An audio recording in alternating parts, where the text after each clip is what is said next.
కౌలు రైతులకి ఆంధ్రప్రదేశ్ ప్రభుత్వం గుడ్ న్యూస్ అందించింది. మామూలుగా వ్యవసాయం అంటేనే అందరు కాడి పడేసి చదువు ఉన్నోడు లేనోడు పరారైపోతా ఉన్నారు. 100 రూపాయలు పెట్టుబడి పెడితే 10 రూపాయలు కూడా వస్తున్న గ్యారెంటీ లేదు. ఇక తప్పనిసరి పరిస్థితుల్లో జైల్లో పడ్డ ఖైదీలాగా చాలామంది వ్యవసాయం చేస్తున్నారు. ఇక చాలామంది భూములున్న రైతులు వాళ్ళ బిడ్డలని పిల్లల్ని మొత్తం చదివించుకొని హైదరాబాద్కో బెంగళూరుకో అమెరికాకో ఆస్ట్రేలియాకో పంపించేశారు. ఇక ఆ భూములన్నీ కౌలుకిచ్చి వాళ్ళు వ్యవసాయం చేసే పరిస్థితులు లేవు కాబట్టి కౌలుకిచ్చి ఎంతో 5,000 వచ్చిన దగ్గర 5,000, 50,000 వచ్చిన దగ్గర 50,000 వివిధ ప్రాంతాలను బట్టి కౌలు రేట్లు ఉంటాయి. చేపల చెరువు అయితే ఒక రేటు, మిర్చి సాగు చేసేది ఒక రేటు, పసుపు సాగు చేసేది ఒక రేటు, రకరకాలు 50,000 నుంచి 5,000 దాకా. ఇక కొన్ని ప్రాంతాల్లో 1 ఎకరం ₹1,00,000 కౌలు కూడా ఉంటాయి ఆ పసుపు సాగు కంద సాగు చేసి కొన్ని లంక గ్రామాల్లో. ఇక అసలు విషయం ఏంటంటే ఎవరైతే కౌలు రైతులు ఉన్నారో వాళ్ళకి ఇప్పుడు దాకా బ్యాంకు లోన్లు లేవు. ఎందుకంటే భూమి ఉంటేనే తాగడి పెట్టుకొని బ్యాంకు లోన్ ఇచ్చేది. బ్యాంకు లోన్స్ లేవు. ఎక్కడో ఒకడికి ఇస్తారు ఊరు మొత్తం మీద ఒకడికి.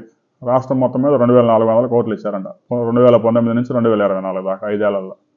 అంటే గ్రామానికి ఒకటి దండేసి కౌలు రైతులందరికీ మేము అంతులేని సహాయం చేశామని చెప్తారు.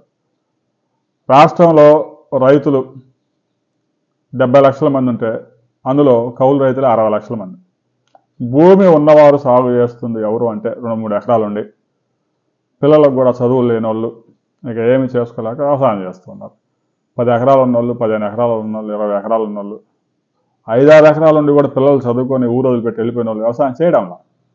ఇలాంటి పరిస్థితుల్లో కౌలు రైతులందరికీ గుర్తింపు కార్డులు ఇవ్వాలని ప్రభుత్వం నిర్ణయించింది. మరి 2016లోనే ప్రకటించారుగా అంటే ఆ 2011లోనే గుర్తింపు కార్డులు ఇచ్చారు కానీ మీరు అడగవచ్చు.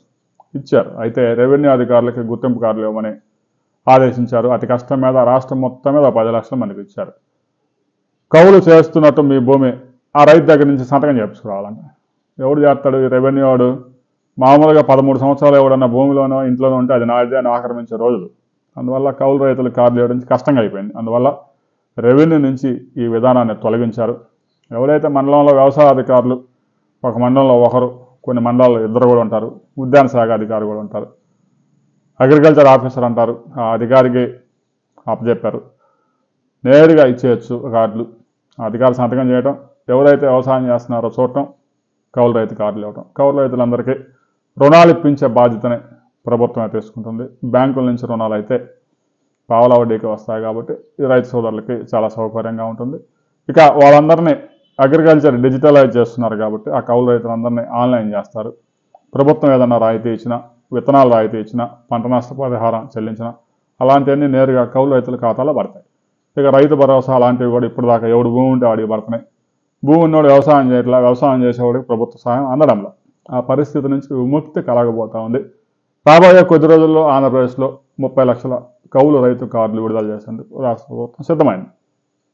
దీని మీద మీ అభిప్రాయాలు కూడా తెలియజేయండి. వీడియో నచ్చితే లైక్ చేయండి, షేర్ చేయండి, సబ్స్క్రైబ్ చేసుకోండి.